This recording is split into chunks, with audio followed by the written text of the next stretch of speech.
Welcome to the Swirl Suite, everybody. Happy holidays to you. So in this episode of the Swirl Suite, we're going to do something a little different. We're going to talk about the best of 2019. So I had two different conversations that I recorded. I recorded one conversation with Tanisha and Leslie, and I recorded another conversation with Mixologist Melissa. You can go back to her previous episodes and listen to what she's all about. But I asked a bunch of interesting questions, and we just talked about things that we liked this year, and it was really cool. So the editing might be a little off. I'm still very new at it. So let me know your thoughts, and feel free to tweet me, Instagram, send a DM, email us on what the best of your 2019 was. Cheers, and I hope you enjoy the show.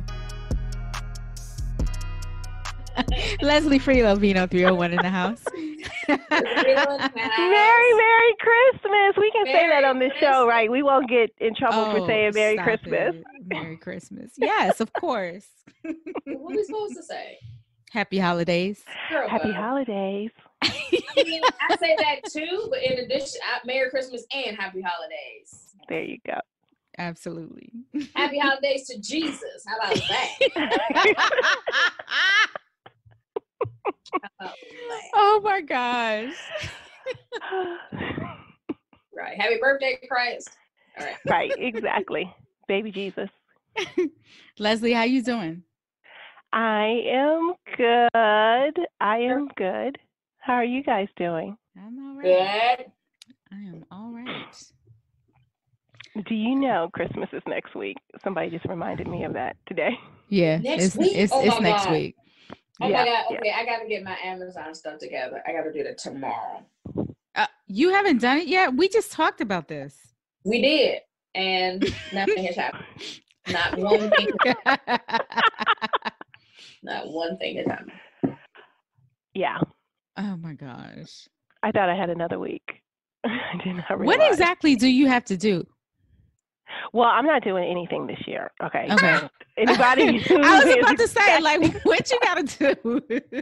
I'm not, I usually like go all out for Christmas, but I am moving and Oh I my have God. to be out of my house on December 28th. So, Oh, well, no, you're not doing nothing. yeah. So if anybody's listening and they have some boxes they want to give me, I am, because I now stock the dollar store and Big Lots because they have the best boxes, and they put them out front so you don't have to go inside and ask for the boxes. You can just go do some dumpster diving in front of the building. Oh my goodness. Shout Yeah. out to them. Are you still gonna be in the same area? Very close, still Okay. in Pretty Girl County. I still will be there. But yeah. This is the new chapter in my life. I love it. That's so exciting. Yes. A That's chapter very in exciting. humility. Yes. Okay. Yep. Okay. And it's cool that you're moving like at the end of December. It's like, all right. You can start your new year. Start your new year in a new place. It's like Yeah. a new beginning. You get some clarity. You have like a whole, like, you know, you got to burn sage around the whole place. Throw some oils on all the, doors. So the part that you don't know, Tanisha, is I don't have a place to go. I have no home. Like Richard Gere, I have no place to go.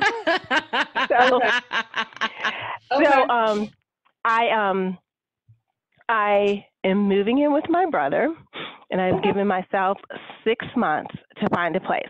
But I've shared this with Sarita, the grand plan is to have the tasting room by Vino 301. And so wherever that location is, then I will find a home near the establishment. So that's why I'm giving myself time to find the new home for Vino 301. And then I will find a home for Leslie Freelo. Okay. I love it. Yeah.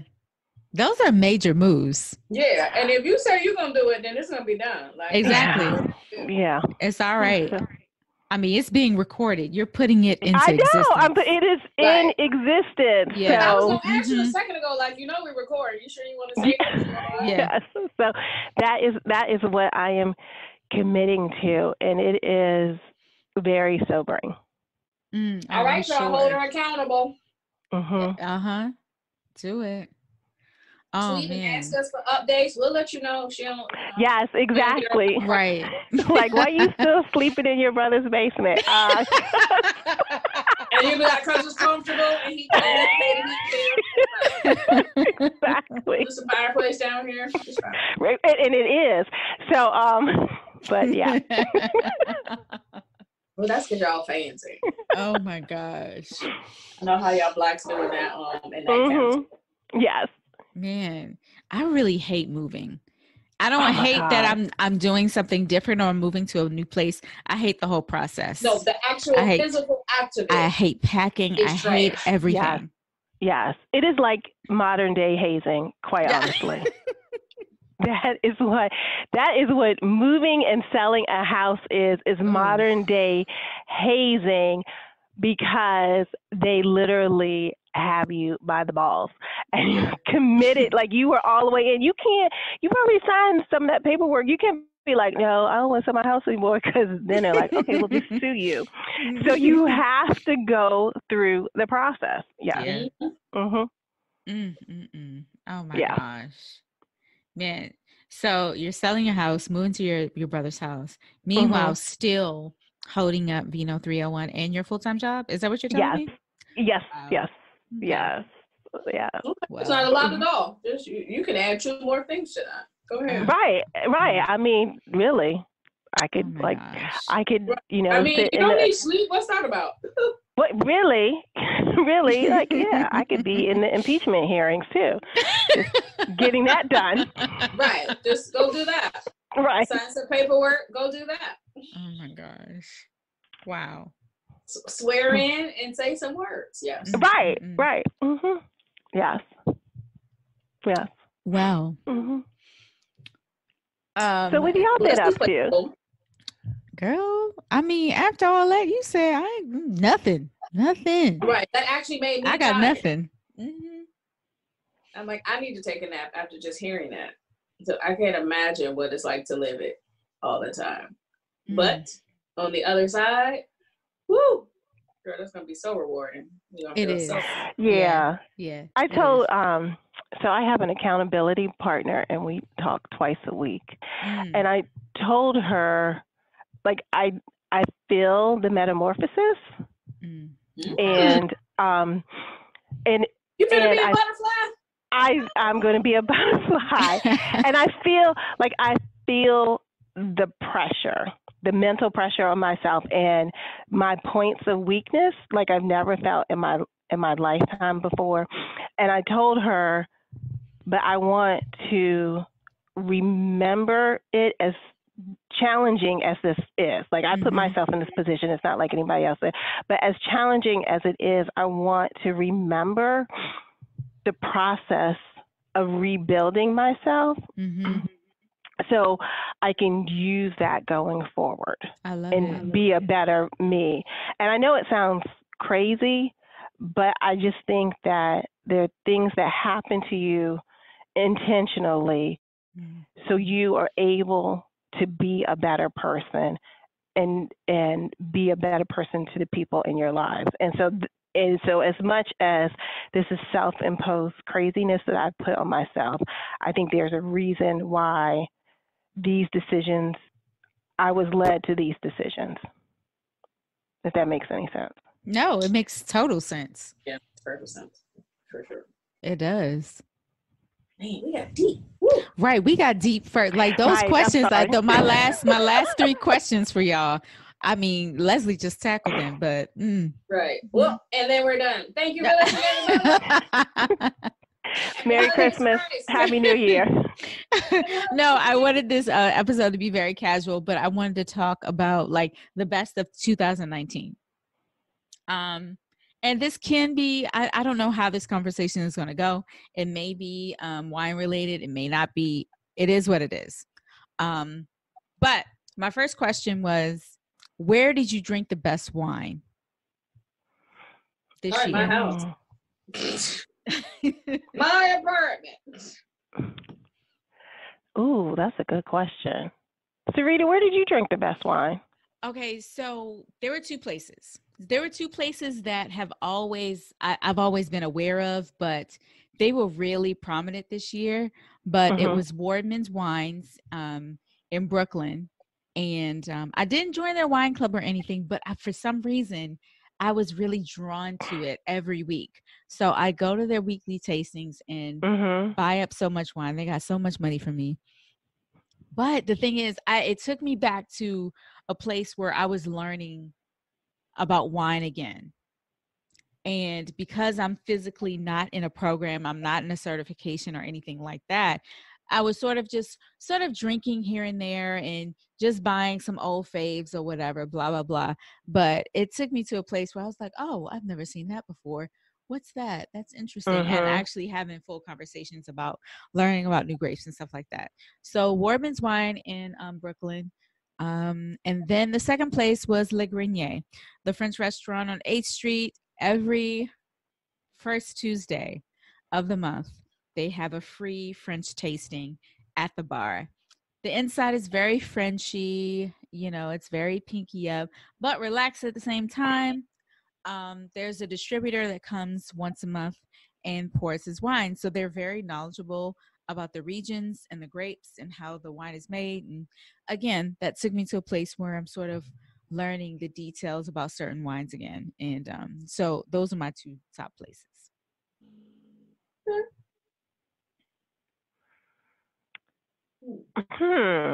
I can't remember like the best places that I had this year, but I haven't been out exploring as much. But I've had several like great experiences, like going to the wine museum in Bordeaux. That was fantastic. That was definitely a highlight. Going to Avignon and walking around in Chateauneuf-du-Pape, that was an amazing experience for me. Touching the stones, because they talk about those all the time in any wine class, any wine school you're ever in. They always talk about those stones. And so to be in there and touch them and be like, oh yeah, these are really hot. I understand what y'all meant. That was great. But it was hot, so that was a problem. But yeah, those are like moments that stand out to me for the year as far as wine moments. Hey everybody, so this is where I'm going to break and I'm going to ask Melissa a similar question. My name is Melissa Valentine. I do like to call myself Mixologist Melissa, but that's part of what's ahead for 2020 is going to a cocktail program. But anyway, I like to make liquor infusions. So any sort of base that a person prefers and flavor profiles that they like, I like to create new tastes with whatever people prefer. And I do it for my friends and family and also for sale. Welcome back to the show. Thank you. Glad to meet you. So Melissa, first question, when and where was your best wine or cocktail experience of 2019? Okay, so I'll separate them out because okay. I do feel they're different. So when we went to the wineries, you and I and some friends went to wineries in Charlottesville this fall. And I really enjoyed being at, it's the one we were out by the fire pit. Oh, that one. Yeah, sure. Mm-hmm. That's a great one. Yeah, that was really good. The woman was super personable. I thought the wines were very tasty. I was actually very surprised throughout the whole trip that I liked the Chardonnay. Really? What that is. I didn't know you weren't a fan of Chardonnay. I'm not a fan, but it just seems kind of like almost like a neutral to me. Like it doesn't excite me. Sure. But I thought that the ones that I tasted there and like at two other places in particular are really good. I was surprised by that. I guess when your first Chardonnay is like Behringer,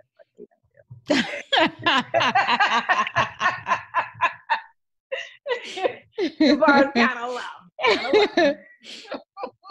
No was So disparaging the barristers. winery that you're referring to is Early Mountain. Okay, yes, Yeah. Early Mountain, right? Because they have that very nice like water bottle. Anyway, so so that was the best wine experience. Yeah. In terms of cocktails, I think, you know, nothing. Oh wait, yes. I was like, nothing stands out, but it does. Before one of my girlfriends left Philadelphia, she got her doctorate. And so she really loves cocktails. And we went to a bar called Franklin Mortgage. It was like one of the first sort of speakeasy type places in Philly. Mm-hmm. And they had a drink that had a whole egg in it. So, what? yeah. So, a lot of people have egg white in their drink, but this had the yolk as well. Oh my God. And it had like overproof rum, and it was the most like velvety textured, delicious, tropical with a hint of spice situation. I think it had some kind of a pepper in there as well. It was so good. And that was impressive. And then when we went back, when our other friend was leaving the city, they didn't have any more, it was seasonal. And we asked for it. Like I pulled up the picture on my phone and was like, these are the ingredients. And the guy was like, if we had it, we would make it, but we just don't have all those ingredients. Damn. I was like, fine. But yeah, we were like, search for that egg drink. That's what we call the egg drink. Like I could find out the real name, but that's really what it is. Mm-hmm. That's crazy because it sounds gross. It sounds disgusting. But if you suspend your thoughts that you're drinking something with a whole raw egg in it, yeah, and you're not like Arnold Schwarzenegger in the 80s, like you will be delighted. Oh, and I'm going to split them up like you did. And my best cocktail experience was something really, really simple. We have Matchbox here. Do you guys have Matchbox there? Never heard of it. So Matchbox is like a pizza spot. It's very neighborhoody, family friendly or whatever. And they have them in, gosh, I don't know how many DC has, but it's several. It's like a chain that started here and it's branched out to Maryland and Virginia. Okay. So, my homegirl at work, she was just like, I live in downtown Silver Spring and you have to come to my Matchbox and try this cocktail. So I was just like, okay, if I must. I mean, we have Matchbox here, but all right. So, right. I go. First of all, I go and I was like, oh, yeah, this is nicer. This is nicer. This is nicer. It felt newer. And she said, girl, the DJ starts at 10. So it's DJ right. They have a whole DJ on Friday nights. Anyway. This is what you got to do in the suburbs. Right. So she said, you need to order this cocktail. And I was like, all right, cool. So it was a cucumber jalapeno margarita. And it was a perfect balance of a cucumber. You had the spice from the jalapeno. I mean, it was so good, but it was simple. Yeah. I don't know what infused with what. I don't know if they used infused cucumber liquor or jalapeno liquor. I don't know how they made it, but it was perfect. Yeah, I think that's a good sign, right? Like when your stuff is not that complicated, but it's delicious. You gotta get the basics down. Yeah. So yeah, that sounds very refreshing. It was perfect. So my next question is, where did you have your unforgettable meal in 2019? Was it at your mama's house? Was it at your local pub? Fancy dancy restaurant? What was most memorable food-wise? Two things come to mind. One is I have some friends that live in the neighborhood, and they basically have like family dinner almost once a week. And David is a very good cook, and so they feed me and we have a good time and stuff. So I think that just the experience, like the familyness of it, is actually, I do look forward to when we have family dinner. So that's the heartwarming answer. Then the other answer is there's a restaurant here in Philly named Sarita, Suraya, and it is Mediterranean, Turkish, I think. I think it's Turkish.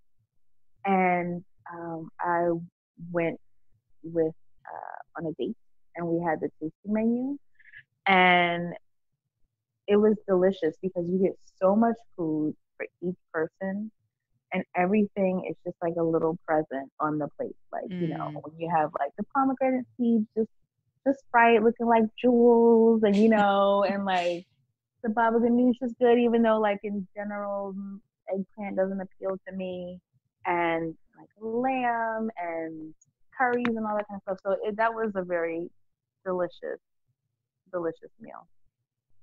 I like stuff like that where you can just kind of graze. I realize that's more of my style. Like a little bit of this, a little bit of that. Yeah. Yeah.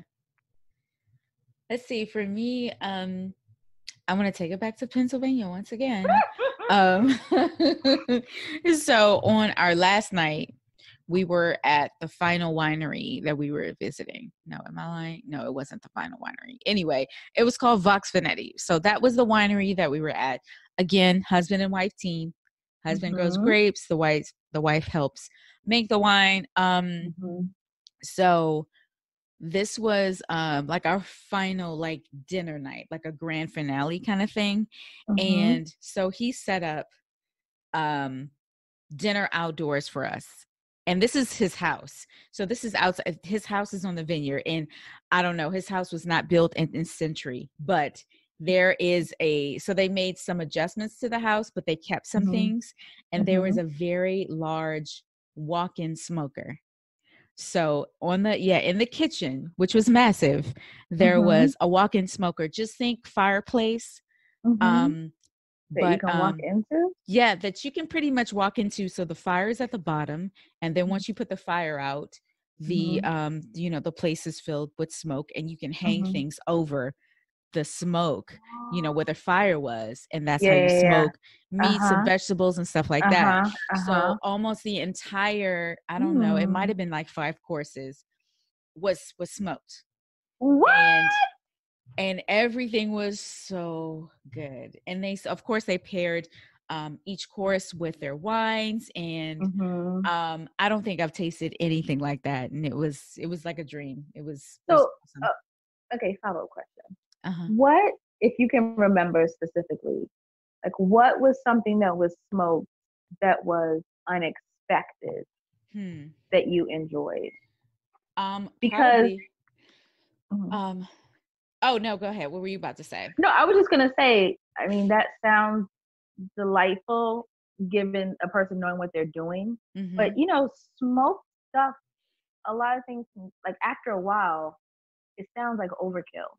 Yeah. So I'm wondering how they balanced it out such that it wasn't. So they did, I think this might have been the second or third course. They smoked quail with prunes.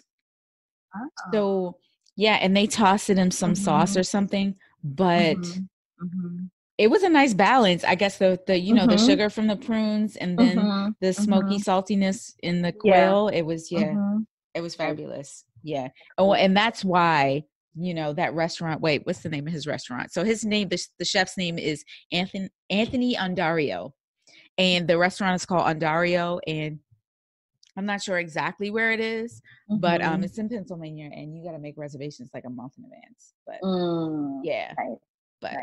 it was awesome. All right, so we're going to swing back to the Swirl Suite, and we're going to ask Leslie the same question about food. I would say, okay, two places.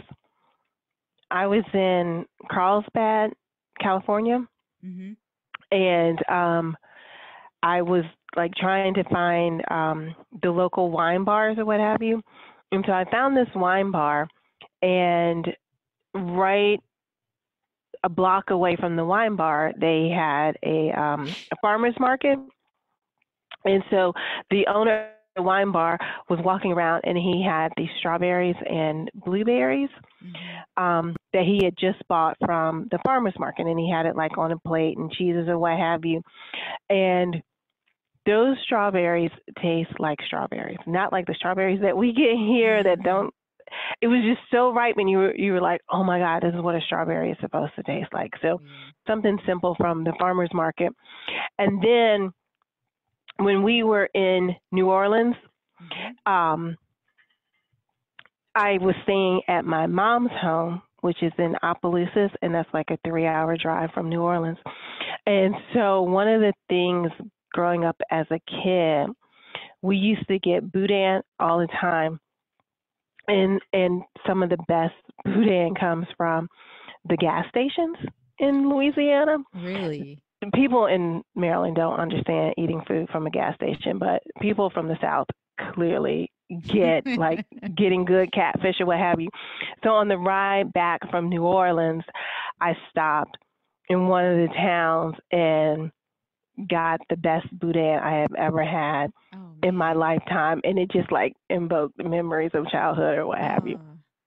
So awesome. Yeah, and crackling. I know I sound country as hell, but boudin and crackling was delightful. Hey guys, it's me again. The next few questions are going to be Melissa and myself, and then at the very end, we will swing back to the Swirl Suite. Your favorite scent of this year? What did you wear the most? That's easy, actually, because it's recent. It's our friend Zen in a Jar. I fell like deep in love with the Shanty scent. I don't even know, like prior to that, I was and so just for those who don't know, like that is vanilla and sandalwood, and it's a whipped shea butter.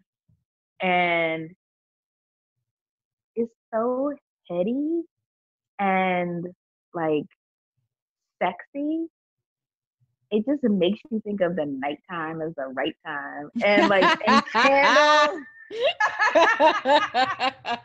But I wear it all day, and actually, so it's anytime. It's anytime, any place.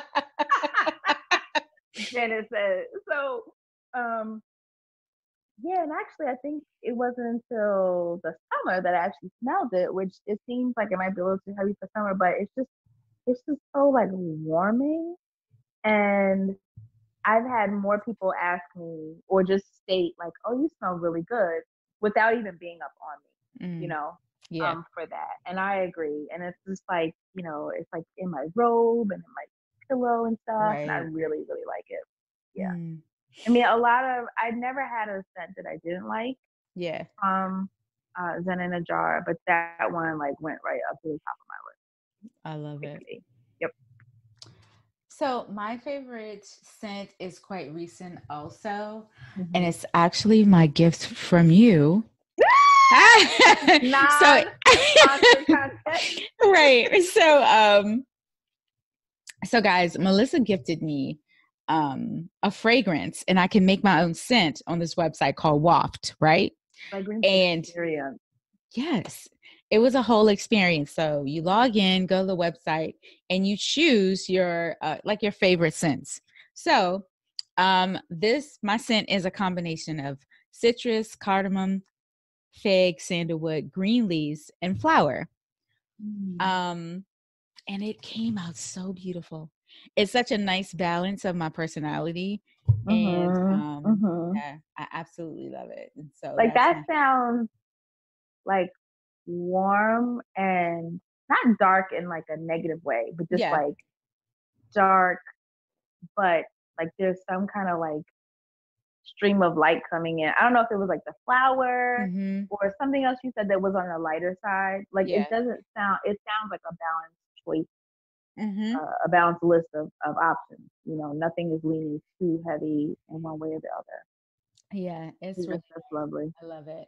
And shout out to Delo, because I also love his fragrance. I have to get that. Yeah, Xavier Delo. He is a podcaster of Jaden XD, and his fragrance is on sale at Waft, so you can make your own, and his is included. And I love them both. I do. I have 2 small ones I keep in my purse, in my big one. Nice.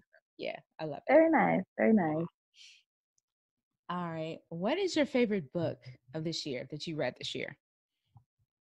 2 things I would say something that interested me in what I was reading this year, because I was making a more concerted effort to read and to like track what I was reading so that I was aware that I was reading something. But so I read a novel by Jacqueline Woodson called Another Brooklyn, and it is described as young adult. But because the protagonists are like teenage Black girls and then they kind of grow up. And I think that's the theme of my books this year that really stick out to me is kind of like adolescent, teenage Black girls, because Another Brooklyn was beautiful and it was not long at all, but like every word had a purpose, if that makes any sense. And it was about friendship, and it was just kind of like devastating, but in a really nice kind of like emotional way. And then also I reread The Bluest Eye as part of a book club, and I don't know. I know that I read it in the past, but I don't know that I read it because I don't know if that's the the benefit of like age and just kind of having a different perspective about what you're reading. But that book was so good, and the lead in it, the narrator, her name was Claudia, and she was just so badass, like just in terms of the way she was interpreting the world around her. There's all these kind of like ugly things going on, and the way she's witnessing it and not cowering, like she just seemed like a really strong girl. And then finally, I know you asked for one, but there's a few. Oh no, go for it. Last night, so I went to the Well-Read Black Girl Book Festival in the fall, and it was a great time. And one of the panels had Jacqueline Woodson and this other author named Elizabeth Acevedo, and she's Dominican. She's from New York, and she writes also kind of like young adult. And I got her audio book, and I started listening to it last night. And it's like a 3.5-hour listen. I literally listened for like 2.5 hours last night because I could not stop listening to it. And it's about a Dominican girl who's in Harlem, and she's a twin, and her mother is super religious, but she's got her own path that's not the one that her mom wants her to be on. And she's really into poetry and writing, and so she kind of discovers slam poetry, and there's like this little love story aspect to it. It's just so good, and I think that it also needs to. I really am glad that I listened to it because it even feels more New York because the author is narrating it, and she's speaking in Spanish, and she's got that New York accent, and she's like, you really feel like it's the girl who's speaking. Yeah. So that one is called The Poet X, and it is just so good. It's so good. So now I want to read. And I think she also won a couple of awards for that book. And I think she also won like a National Book Award or something for her book that followed that. But I can't remember the details on that. But I'm going to read it, whatever it is. Nice. So, yeah. That's awesome. So I have two. The first one is actually written by a friend of mine. It's called the Book of Tiny Prayers by Reagan Gabriel Mathis. And it's extremely personal. Just think of a prayer journal when someone is like leading a prayer for you and they're talking to you. So that's what it's like. And it's so nice. It's so touching. And it's very her. It's that very self-published? Yeah. Yep. Nice. Yep. Very nice. It's really awesome. So, and she just released it maybe not even 2 months ago. Okay. But it's so I don't even want to write in it. I feel like I feel like I want to order another one that I can write in and just keep this one. But yeah, it's really cool. That's really sweet. And the second book that I'm finishing now is called The Cooking Gene. So it's yes, I know who that is. You know that one? Yeah. Michael Twitty. Yeah. So I'm finishing The Cooking Gene, and it's really interesting. So it's a book about African American cuisine and where everything came from and why we eat the way we do. and especially the why we eat the way we do in like different parts of the US. So it's really interesting, and he really goes deep into detail about African American history and stuff like that. And he's an interesting dude overall. yeah. I don't know if you follow him on Twitter, but he does these reenactments from the slave perspective. Does he? And no, I didn't know that. Yes. So more podcast fun. There's The Nod, Yeah. right? Which is I think by Gimlet Media or something, but Yeah. it's a black man and a black woman. And so they have an interview with him. Oh, really? Where she's interviewing him and talking to him about what he does and why he does it. Because he does these food tours, like in that role. And it's really interesting. And he's also Jewish. He's a wild dude. Wow. Like very multi-layered. Okay. Yeah. Yeah. Even so you more gotta listen to that episode. That's crazy. Yeah. Okay. What's next? What song did you play on repeat in 2019? So I know it didn't get a lot of play, but I really did like Solange's album. Oh, girl. Well, who are you talking to? So you saw my listen, you saw my Spotify stats. It was Solange all up and through. Yeah, all so up and through. her latest album, I did in the first listen, I was like, okay, this is good. I can hear, like the musicality and everything, but just after a while, it just like got into my head. And then also, I could not stop listening to Overjoyed by Stevie Wonder. No idea why. Wow. Just like sometimes like my head is just kind of empty and like a song will fill it. And more often than not, it was that. So like interesting. I looked up all the lyrics. I'm just like, oh my God, like I don't understand the love that Stevie has had or has experienced or is experiencing. I mean, those lyrics. Whew. So yeah. Okay. That song. I know I'm about like 45 years later, but it's girl, still, please. That joint is timeless. Because every time, Stevie Wonder's As is on several of my playlists, and every time I hear it, it's the long version, and I have to rewind it several times. So I get it. No, Overjoyed. I listened to it like I don't know. Overjoyed like makes me sad. Would. Yeah, like I was. Overjoyed makes me sad though. I don't know. The castles. I don't know. Like, ballads make me. Oh, I don't know. Okay. Yeah. All right. Yeah. I'm a Pisces. That's where it comes. That sapiness. Yeah. That emo kind of like perspective. Yeah, that's me. Yeah. Okay. I think mine was, I looked it up. I looked it on Spotify, and what I played the most was Solange Stay Flow. Okay, so how does that go a little bit? It's the one that starts hold up. Down, down, down to the floor. Yeah. That one. Yes. Yeah. Nice. Yeah. It's very mood inducing. That song. And I feel like that plus my scent, my wife's scent, that just puts me in a place. It's a vibe. It's a vibe. Absolutely. Nice. Okay. What podcasts did you enjoy the most? This is minus your regulars, but what podcast did you enjoy the most this year? I love what I call a capsule podcast. I don't know if there's a real term for it. It's sort of like those mini series that are really just about a specific topic. Okay. And it's like maybe 6 to 10 episodes, and like that's it. So in terms of my non-regulars, I'm listening to Slow Burn, which is about Tupac and Biggie. Yeah. Girl. So I think part of it also is like I was a real huge magazine head, and so Vibe was like, everything to me. Vibe, Vixen, Honey, all the like that era.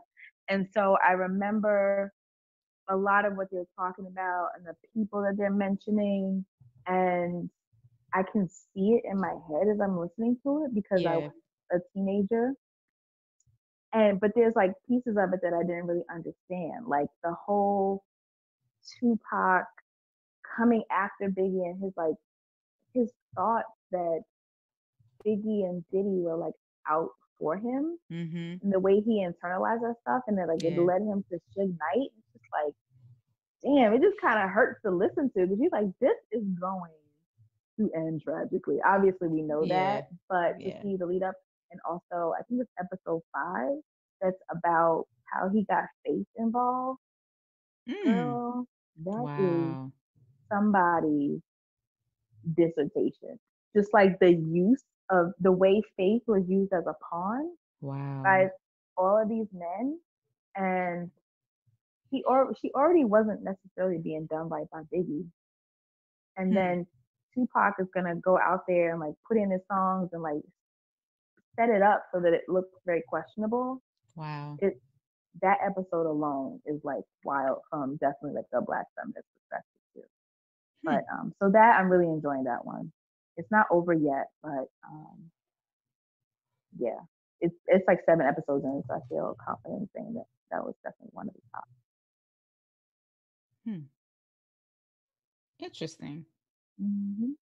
Well, I guess, it's hard to say minus my regular, but because I wrote this one down, I was like, well, this is a regular now. It's probably going to be a regular for a long time, but it's new. So Ratchet and Respectable. Oh, yes! First of all, yes! I don't know. Do you know it's very hard to storytell by yourself on a podcast and still be interesting? Like, I've tried it and it's not my thing. I know what my, I know what I know what my strengths are, and that's not it. But I can listen to Demetria talk over and over again. And I think it's her details and her storytelling, her voice. I'm very particular about voices. I love her voice. And yes, so she has, it's definitely my top podcast for this year. It's so good. And I think also, like, if people had any exposure to her kind of like pre the show that she was on, and follow her, and you have like these thoughts about who she is, right? But I feel like the podcast is definitely giving a whole other perspective on who she is, and I'm just like finding myself really liking her more and more. Not that I ever disliked her. I'm just like, no, she's really cool. Yeah. And she's got like a lot to say that makes complete sense. She does have a lot to say. She does. But it's not like, okay, girl, nobody wants to hear that. Like, she has a different perspective, particularly when she's talking about relationships and stuff too. I think just like her perspective on relationships now is just very interesting. Yeah. So yeah, I really do like it. I'm over here just making another little drink. Sorry. Oh. Apologies for any crinkling ice. No worries. So what do you think the best scandal was in 2019? So I got some multiple choice for you. You got Jussie Smollett, because that blew my mind. Ooh, okay. Girl, I still okay. Go ahead. The college admissions. Okay. And the Chloe versus Jordan.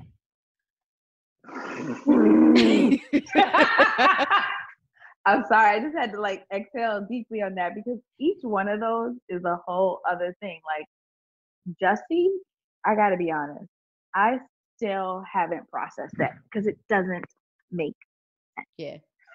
Right? Like, I just have a very hard time, not even believing what ultimately happened, but just like, why? Yeah. But that's not my top.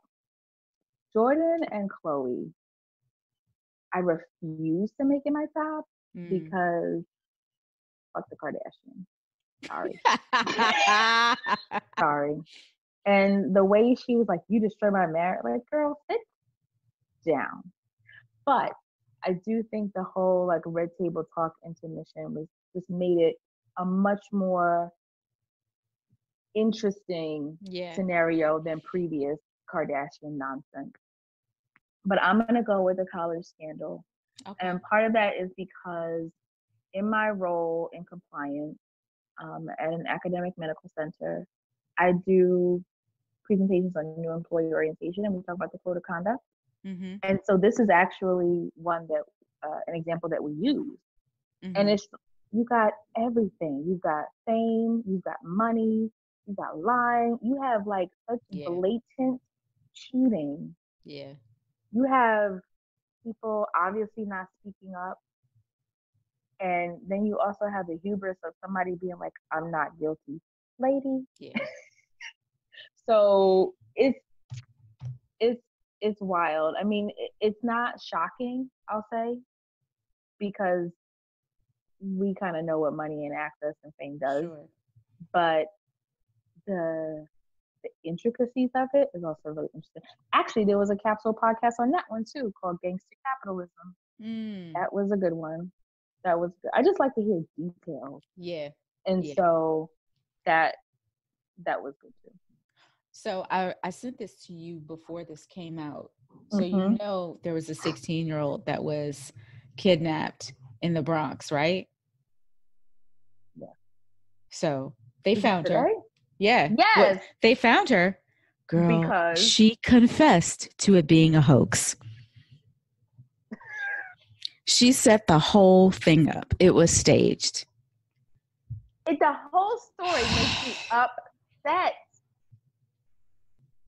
I think I'm really angry because there are really people getting snatched right now, and now they ain't gonna bat an eye. Like, well, they already don't. Right? Exactly. They already don't. And so to just, it is very frustrating. Yeah. Yeah, that's a terrible story, and I'm sure we're gonna learn more about it. Yeah. I mean, because right now it's all over the place. Yep. Oh my goodness. Anyway, for me, I'm gonna go with the Jussie Smollett because that nigga got me really good. He got me really good. Like, girl, I was one of those people posting on Instagram oh my gosh, we need to come to his rescue. Oh no. Justice for Jussie. And then Jussie just played us all like fiddles. It was so unbelievable. Disturbing. Yeah. And then just, oh my God, it was terrible. It's just terrible. And then he just like disappeared, and everyone like in his corner didn't even know what to say. It was like, oh yeah. Shit. Yeah. You know what I mean? Like, I just think about people who are close to you. What did Terrence Howard say? Yeah. What did Taraji say? Well, what did Gabourey? That's her homie. Yeah. She say, what did Journey do? It's too much. I don't understand. And the thing is, he of course he ruined his career, but he ruined you got 1,000 siblings that also have careers, and people are going to come after them too. Right. Oh man. It is a blower. Yeah. I still don't understand the purpose of that. You didn't need attention. You are already on a horribly right. Your show is horrible, but people still watch it. You had an album coming out or out. Yeah. You were doing performances. Yo, what about the fact that he still did a live show? Like after it happened, but before it was discovered what happened. He was like, I ain't going nowhere, blah, blah, blah. Sir. Listen, I guess if you didn't think he was a good actor in Empire, you sure as hell learned that for those couple of days. Oh my gosh. Because he played the hell out you're going to write a check. You're going to write a check to the... What? Okay. Oh. Right? I don't even understand why. That's the thing that just blows me. Yeah. What were you doing all that for? Yeah. Terrible. Anyway, so what is the best new show out of 3 of the following? Okay. I was going to say, it's a lot. Fleabag, Euphoria, or Russian Doll? Which one was your favorite? So those choices aren't my favorite show, but I'll choose a favorite out of those. Well, these that are the sense? new shows in 2019. But there is a new. Okay. What new show? No, Isn't if you got Pose more, new? huh? Isn't Pose new? Pose ain't new. They in season 2 though. But so was Fleabag. Was it? Mm-hmm. Oh shoot! Well, Fleabag was new to me. That's probably okay. We can throw Pose. Flipping the script. Okay, we can throw Pose in there. Okay, so I tried to watch Russian Doll. It didn't work out. Oh, okay. Okay. I just couldn't stick with it. What was the second one? Euphoria. It's still on my list. Okay, I tried to choose like dark shows. Yeah, like in the same. Fleabag, though. Fleabag was the joint. Fleabag was Flair. First of all, you have hello. That gives you like 0.5, like extra 5 points, right? British. Then you got this woman who she and her sister are just like so different. Mm-hmm. And her sister is just like a prat, and she's got her own shit about her. And then the Olivia Colman, who played like her forthcoming stepmom or something. Yeah. She's like an asshole. And then that priest, I'm sorry, he was very cute and charming. And it was just not disturbing. I was just like, what is happening here? Yeah. Like, what is going on, and why is it? And for some reason, I did not like the ending, just in terms of I was let down because I thought maybe that's like my Piscean side. You thought they were some going kind of to end up together? Oh no. You know he couldn't be with her. Like, she was really, I believe that she was in it too. Oh, she was. Right. I was hoping for her, really what it was. Yeah. No, I knew. No, I thought it was, well, with British shows, sometimes I don't follow. I have trouble following how fast they talk. Sometimes I don't understand what they're saying or the comedy. But this one, I picked it right up. And I don't know. I liked her. I like her sarcasm first. It's if you guys are gonna watch, it's an extremely dry show. Like arid, like desert. Like, I also just love things where people just kind of look at the camera like, can you fucking believe this kind of attitude, you know? Yeah. Does that a lot, which I do like. Yeah, and I did like her camaraderie with the priest. I love the writing. I loved when they discovered that they liked each other at different moments. Well, of course, she knew up front, but then when he discovered that she was going to be a problem, I love how they wrote that in, and his struggles with his religion and her and his desire, just like all of that. So good. Oh my gosh, so good.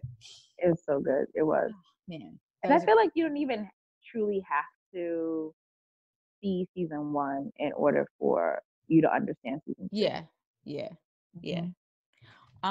Euphoria, it was slow at first for me. I didn't because there's a lot of things in this show that I don't connect with, but I was so curious about how things were going to turn out because it was so fucking dramatic. Like, everything was so intense. Like, what is going on with these kids? Why is everybody on drugs? I just don't understand. But as I watched, I was like, oh, these kids are good. They were so good. Like, as far as like playing their roles, because I would watch their little after show, and they would talk about their them playing their roles and how they had to connect with it and how they had to connect with their acting partners. And I was like, oh gosh, now I'm really attached. So I think I'm attached to the entire cast. I like how they pulled, I forgot his name on the show. The one who was a drug dealer, he was kind of slow, the white boy. I haven't watched it yet. Oh shoot, you haven't watched it. Euphoria. No, but I read enough about it. Yeah. Well, they pulled him off the street. It was teenagers. Yeah, they pulled him off the street on some wire kind of stuff. And so they liked his voice and the way he spoke, and they liked his vibe. So they put him in the show. He was just like, I really didn't know what was going on, you know. Right. Nice. So I thought that was cool. Nice. I'm going to vote for Euphoria. Mm-hmm. Okay. Fleabag was awesome. I'm going to vote for Mm-hmm. Euphoria though, because that I was surprised how much that captured me. Yeah, I keep wanting to watch it, Mm-hmm. but I'm like, I gotta be in a headspace or something for that. I don't know why. It's It just a dark because show, it's dark no and doubt. It's druggy dark. and all that kind of stuff. I'm just like, okay, I gotta be ready for that. Yeah. It's dark, and then you start to see some of yourself in some of these kids. Oh Lord. And I was like, ooh. That's Unintended consequences. I'm telling you. Yeah. Next question. before we do the next two questions, what kind of drink did you make? Oh, so knowing that I would be asked this question, I did try to do something a little bit different, and it's not anything that I personally made, but I was at this gourmet shop in my building where I work, and I saw a pineapple, turmeric, apple cider shrub. Whoa. And it has some fizziness to it. And so I just mixed that with some gin. I just got my gin like really cold, didn't put any ice in it really, and did like a 1-to-2 ratio with the shrub and the gin. And then, I'm sorry, did I say gin? Vodka. Oh, okay. But also, because I'm saving some to taste it with gin, because I want to see if this one is different than the other. It's very tasty. I love it. It's like, it's not too, like, shrubs are drinking vinegars, which sounds just as bad as a drink with a whole egg in it, but no, it doesn't.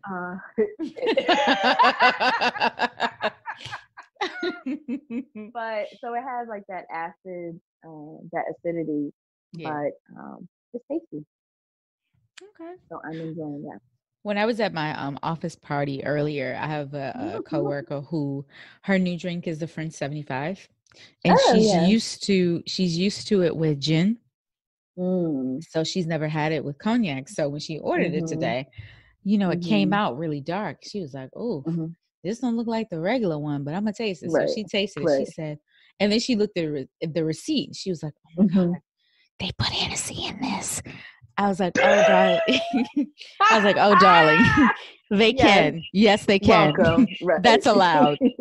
Right. Just take it. Enjoy the ride, honey. Enjoy the ride." Hennessy in the afternoon.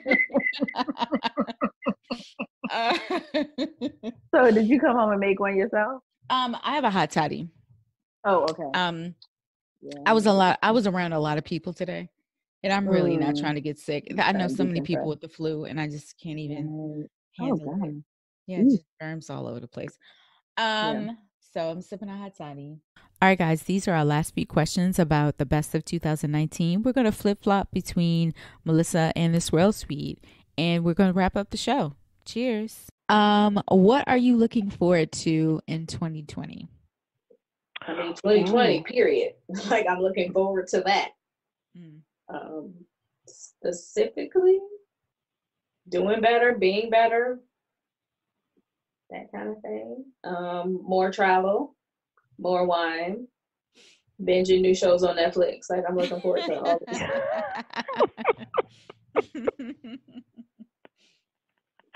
Looking forward to these things. Sarita, what are you looking forward to? Well, 2020 is the year I turned 40. So oh my God, you said it aloud? Okay. Oh, I'm not afraid of my age. I'm not even a girl. Please. So I'm looking forward to see how everybody celebrates their 40th. I doubt if I can go on everybody's, celebratory trip. Yes. But, hopefully I can make one or two and figure out how I'm going to celebrate in the fall. Yeah. Well, 2020 is when I turn the big 50. Whoa. And I haven't decided exactly what I'm going to do yet. It's kind of like, see what, because, all your friends are turning, Yeah, 50 year right. turn, what have you. So I'm not exactly sure what I'm going to do to celebrate it. But it's the only age where I've been like, ooh, this this is like serious in the heart of middle age. You know, you can't turn around and be like, I ain't middle age. Yes, you are. Yeah, backtrack that. So yeah, I'm excited to see what 2020 brings. Are you gonna stay here or go somewhere? Well, I'm planning. Vino 301 is planning a wine cruise. It's a European wine cruise to wine country. We leave from Rome, and it's not one of the big ships. It's one of the smaller ships, but it's not a yacht. And so we leave from Rome. We sail to Monaco, Nice, Marseille. Am I saying that right? And then go to Barcelona, Spain. It's a 7-day cruise. That's a great So way to celebrate. that would be a birthday present to me. Oh yeah. I'll keep it light. Um, I'm looking forward to my first family vacation. I Yay, where y'all am going? a woman of a certain age, but I cannot think of the last time that my family like all, and I say all, and I'm talking about my parents and my sister and I. So it was like a total of 4 adults, but we just never really gone anywhere like as a destination. So we are going to New Orleans Oh, during that's a MLK great week. family trip.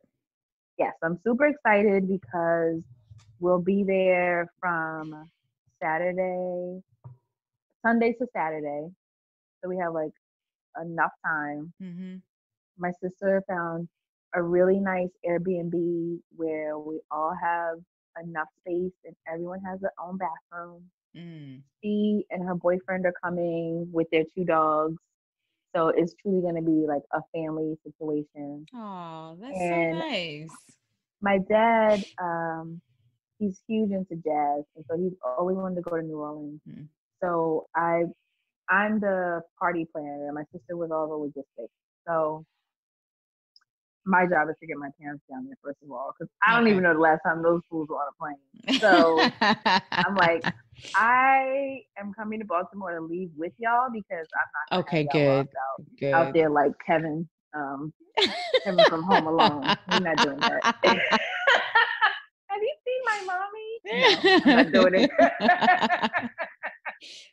So I have like a jazz day planned where we're gonna do just like this tour that I made up of different hot spots and try to go out Franklin Street and stuff. And we're gonna do a swamp tour. We're gonna eat good. We're gonna just like I want to go to this artist studio called Studio BE. It's a Black-owned studio in the Margny section, I believe, and it's huge. It's like a warehouse, and he's had lots of famous people come through, but he seems very community oriented. So I'm really looking forward to that. So it's gonna be a good time. And the dogs. So yeah, Oh, so that sounds awesome. Yeah, that's my looking forward to in 2020. What are you going to do different in 2020? Yeah, I'll go first. 2020, silent time, getting to know ourselves. I'll have to I have to say no a little more. Because I've had this mindset of being flattered when people invite me to cover things or come to tastings and not really receiving any compensation for it. And so I think that I've been around long enough where I can say no thanks. I don't need to come to that. I don't need to be at everything. So I'll definitely have to pick and choose what's going to benefit me a lot of times, because that hasn't been the case. I've been trying to figure it out. Oh, how am I get there? And and where am I stay? Or, or even if it's local, like, oh, am I going to take off? Like, is it worth all of this? Are you really benefiting from all of these? You're saying yes to everything. And a lot of times you get home and you're tired and it's all for what? Facts, So, facts, facts, um, facts. and also I need to be better about communicating my expectations. And that's in various areas of my life. But those are my two things. So let me just give you a word of advice. I'm listening. I don't know what happens at 40, but the scales come off your eyes. And you feel freer. I don't know, you in your womanhood or what, but it is much easier for you to say a solid no at 40. And you really do start to appreciate your own self-worth. I understand exactly what you're saying, especially being an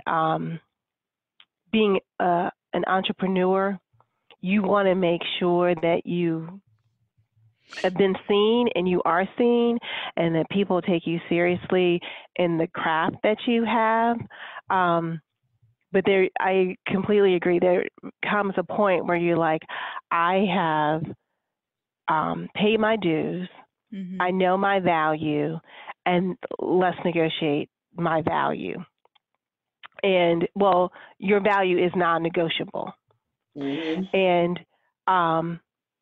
in the beginning, you kind of go, well, should I say no? Should I have? And then after a while, you're like, no, I put too much stress on myself trying to do all of this and not really being rewarded properly, or like negotiating, like if I'm going to do this, then I should have this type of endorsement behind you, or what have you, some type of credit for it. But I don't know what happens at the stroke of midnight when you turn 40, but no becomes a part of your vocabulary, and it's a solid no. Well, thank you for that. Thank you for that. Because I sort of feel it already. Yeah. And even especially the people who are closest to you. Oh, right. Yeah. Yeah, because then you're like, it's easier for me to say no to a stranger because I don't have to like see them later or deal with them later. Yeah. But with your family, you really establish loving boundaries with them. Okay, well, there's like the real honest one, but I'm not sure if I'm gonna really do it. I'm gonna make every effort to be more on time. I'm terrible. I get it from my mama. My father used to joke, she's gonna be late to her own funeral. I feel like I'm not that far behind. I'm gonna try to do better with punctuality. And I also would like to find a way to be it's like I don't want to journal, but I want to find a way to be more reflective, like throughout the year, instead of feeling like it needs to be some big to do, Yeah. So those are two things that I would say. And also, I may cut all my hair off. I don't know. Oh, okay. Well, that works. I'm not sure. It's a little cold right now to be going. It is cold. All the way to it. Yeah. I need to figure out how to say no, in my personal life too. Sometimes the people closest to you don't know how drained you are, So, and then, and that's because a lot of times I don't communicate expectations. So that's a whole another thing that I need to do. And I mean, yeah. And that's learn resonating. to say, learn to say that I'm unhappy with something and that this needs to change. And I'll feel better about this if such and such happens. Like, tough conversations that I tend to run from. So, and according to Leslie on the show, it gets easier to say no at 40. So I'm like 40 and 9 months. I don't know that it's easier, but I do think Candace was asking us in the group chat, and I never got back to her because I've been like marinating on it. But there is a switch in your brain, I think, that happens at 40 because personally, it sounds to me like, okay, we are at the halfway mark, right? Like if I'm lucky, I get to be 80, maybe longer. I don't know. But it's like, I never really felt 30 was a huge deal though. Like when it came around, I was kind of like, oh boy. But I didn't have the same sort of like life plans that other people did. So I felt like I didn't have the same pressures. But at 40, I definitely feel like, all right, what is this for? Right? Like, what is this going to be about? Because, babe, you ain't got all the time in the world. Right? So, like, that switches. And then I do think some of that, like, I'm just going to say what the F I think because I don't have time for this. You know what I mean? Like, not at I think it don't get real sassy until like 50. But I think the 40s are practice. If I just think about my mom's trajectory, I think 50 came with the real sass. It was like, but I think, I mean, she always had a little bit of a short tongue, but I do think that there is something to what she said. Yeah. Okay. So we might need to check in with each other on that. Yeah. We need to check back in 6 months. Yep. See how things are going. But thank you for joining me. This was fun. You're welcome. Was that the last question? That was the last question. Yeah. Yeah. Okay. All right. Nice. I love it. No, this was fun. Yeah. Anything you want to tell the people about your mixology coming up in 2020? No new announcements at the moment. Although, like I said earlier, that I discovered there's a place here in Philly that, I mean, obviously there are multiple places, but there's a place that I'm really interested in going to take more cocktail classes and mixology classes. So that's kind of on my my goal list this year is to seek that out, or if not, if that doesn't work out, something else, just to be more formal with it. Yeah. People can contact me at any time at mixologistmelissa@gmail.com, and I can send a menu, or we can talk about what people want, and I'll make sure that they get it. And so, yeah, just trying to be, I think, a little bit more routine with it, whether it's for, public consumption or not, but just kind of like really honing in on like what I really like. Sure. Are really good and like coming up with stuff like that. Yep. Awesome. Well, for me, starting a new podcast. It'll be probably spring 2020, but it's about DC. And the podcast is called Growing Up DC. You can follow me on Instagram. I already have an Instagram and Twitter. So I'm starting to start conversations because I want to touch on DC as a whole as being Black. And the podcast didn't start out Black, but it became very Black very fast. As soon as the girl who created the logo, she was asking for ideas and descriptions and what I envisioned. And I was like, I don't think it's going to be a Black podcast. She was like, oh no, it's going to be a Black podcast. So, and I think,